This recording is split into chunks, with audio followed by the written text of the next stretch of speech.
अस्सलाम वालेकुम क्लास 10 हमने चैप्टर स्टार्ट किया हुआ था unit number 10 which is tangent to a circle. Tangent की डेफिनेशन में पढ़ा था कि if a line touch circle only one point then it is called a tangent to a circle. आज हम इसका करेंगे last theorem which is theorem 10.15। लेकिन करने से पहले हम थ्योरम नंबर 4 को देखते हैं, जिसमें हमने कहा था कि अगर टू सर्कल्स एक दूसरे को एक्सटर्नली टच करते हैं तो वो उनका जो सेंटर्स के दरमियान का जो डिस्टेंस है वो सम ऑफ रेडियाई की इक्वल होगा। तो हमने कहा था कि जो डी एफ है वो मेरे पास क्या है, डिस्टेंस है दो सेंटर्स के दरमियान का, और इनकी रेडियाई को सम करेंगे, डी सी और सी एफ को सम करेंगे तो वो सेंटर्स के डिस्टेंस के इक्वल आएगा। लेकिन सर्कल्स क्या कर रहे थे, आपस में एक दूसरे को एक्सटर्नली टच कर रहे थे। ठीक है, तो अब हमने इसमें क्या, अब सेकंड थ्योरम में कहते हैं if two circles touch internally, अब दो सर्कल एक दूसरे को किस तरह टच कर रहे हैं, इंटरनली टच कर रहे हैं। जैसे मेरे पास एक ये सर्कल है और सेकंड सर्कल मेरे पास ये है। जो बड़ा सर्कल है ना, जैसे फॉर एग्जांपल जो बड़ा सर्कल है तो उसका जो सेंटर है वो मेरे पास क्या है, डी है, और जो मेरे पास छोटा सर्कल है उसका सेंटर मेरे पास क्या है, एफ है। जैसे देखो यहाँ पे ये वाला बड़ा सर्कल है ना तो उसका सेंटर डी है, और ये छोटा सर्कल है तो उसका सेंटर क्या है, एफ है। वो एक दूसरे को इंटरनली टच कर रहे हैं।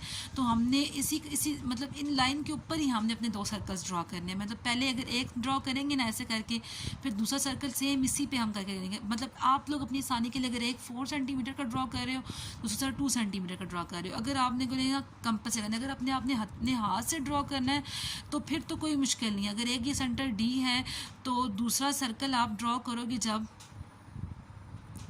वो ऐसे ही ड्रॉ होगा तो उसका सेंटर क्या हो जाएगा, इसका सेंटर अगर डी है तो उसका सेंटर क्या हो जाएगा, एफ हो जाएगा। ठीक है, अब कहते हैं then the point of contact lies on the line segment through this. अब ये इनका पॉइंट ऑफ कॉन्टैक्ट है।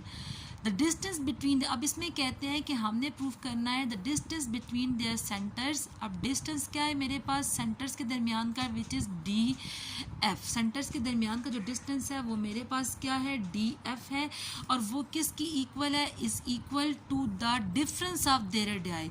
वो रेडियाई की किसकी इक्वल है, डिफरेंस की इक्वल है। अब डी एफ है वो किसकी इक्वल होगा, देखो जैसे हम कहते थे ना कि ये मेरे पास एक कंप्लीट लाइन है, डी एफ एंड सी। हमने डी एफ फाइंड करना है तो हम ये बड़ी नंबर में से हम अगर हम इस पूरे डिस्टेंस में से इस डिस्टेंस को माइनस करेंगे तो मेरे पास क्या आ जाएगा, ये डिस्टेंस आ जाएगा। तो मैं अगर डी सी में से क्या माइनस करूँगी, मैंने डी सी में से अगर मैं एफ सी का डिस्टेंस माइनस करूँगी तो मेरे पास कौन सा डिस्टेंस आ जाएगा, डी एफ का।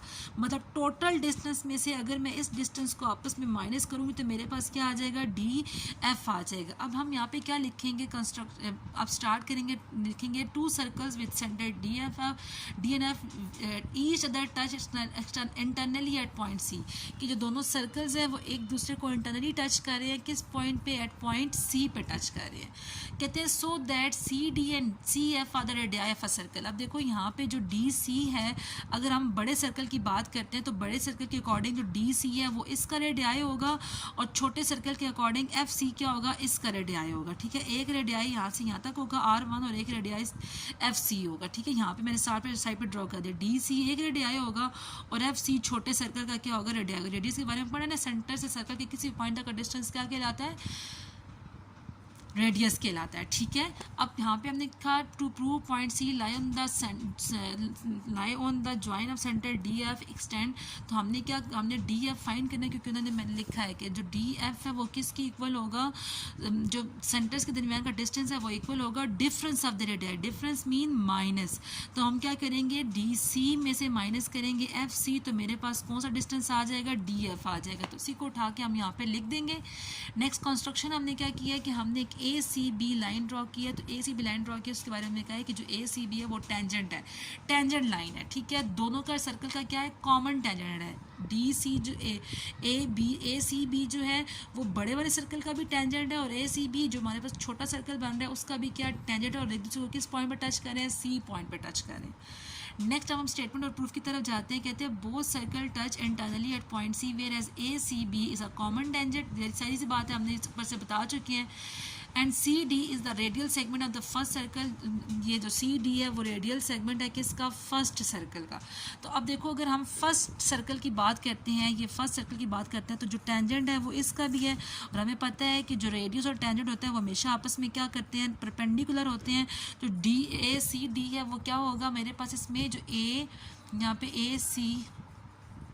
ACD होगा वो किसकी इक्वल होगा 90 डिग्री के। क्यों? क्योंकि जो टेंजेंट होता है और जो रेडियल सेगमेंट होता है वो आपस में क्या होते हैं, एक दूसरे पे परपेंडिकुलर होते हैं। जो रेडियल होता है, जो टेंजेंट होता है, जो रेडियल सेगमेंट होता है वो दूसरे पे परपेंडिकुलर होते हैं। क्यों परपेंडिकुलर होते हैं? क्योंकि वो दूसरे पे 90 के एंगल बनाते हैं। और ये हम आगे फर्स्ट थ्योरम से प्रूव कर चुके हैं कि रेडियल सेगमेंट और परपेंडिकुलर, जो रेडियल सेगमेंट और टेंजेंट होते हैं वो आपस में हमेशा क्या होते हैं, परपेंडिकुलर ही होते हैं। नेक्स्ट हम बात करते हैं सेकेंड सर्कल की। तो सेकेंड सर्कल में भी सेम टू सेम ACB इसका भी टेंजेंट है। तो यहाँ पे भी जो रेडियल है और जो टेंजेंट है वो कौन सा एंगल बना रहे होंगे, 90 के। तो ACF है वो भी किसकी इक्वल होगा, 90 के। तो उन्होंने यहाँ पे कैसे भी ले ली। ACB is the common tangent and CF is the radial segment of the second circle. तो ACF इसका भी होगा। अब हम क्या करेंगे कि दोनों ACD भी और ACF भी 90 के इक्वल हैं, 90 के इक्वल कर दिए। तो हमने फर्स्ट थ्योरम में पढ़ा था कि अगर हमारे पास इन दोनों को, अगर हमने DC फाइंड करना है ना, अगर हमने तो मोस्टली हमने क्या फाइंड करना है इसमें, हमने इसमें FD फाइंड करना है, ठीक है, FD फाइंड करना है। तो पहले हम अकॉर्डिंग टू फर्स्ट थ्योरम लिखेंगे कि हम क्या करते हैं कि हमें पता है कि DC मेरे पास कैसे आएगा, जब इन दोनों को आपस में DF और FC को प्लस करेंगे। DC मेरे पास कैसे आएगा, DC के अंदर कितने डिस्टेंस है, DF भी है और FC भी है। तो DC मेरे पास आएगा जब मैं DC मेरे पास आएगा जब FD और FC को मैं प्लस करूँगी तो मेरे पास क्या आएगा, ये आएगा। हमने क्या फाइंड करना है, FD फाइंड करना है। तो FD यहाँ पे रहेगा, FC यहाँ पे क्या माइनस हो जाएगा और सिंपल मेरे पास क्या आ जाएगा, प्रूव हो जाएगा कि वाकई ही सेंटर्स के दरमियान का डिस्टेंस होता है, अगर सर्कल इंटरनली टच करेंगे तो वो इसके डिफरेंस ऑफ रेडियाई के इक्वल होता है। अब आपको अगर इस थ्योरम में कोई इशू है तो आप लोग मुझसे डिस्कस कर सकते हैं, ठीक है। क्लास, अल्लाह हाफिज़।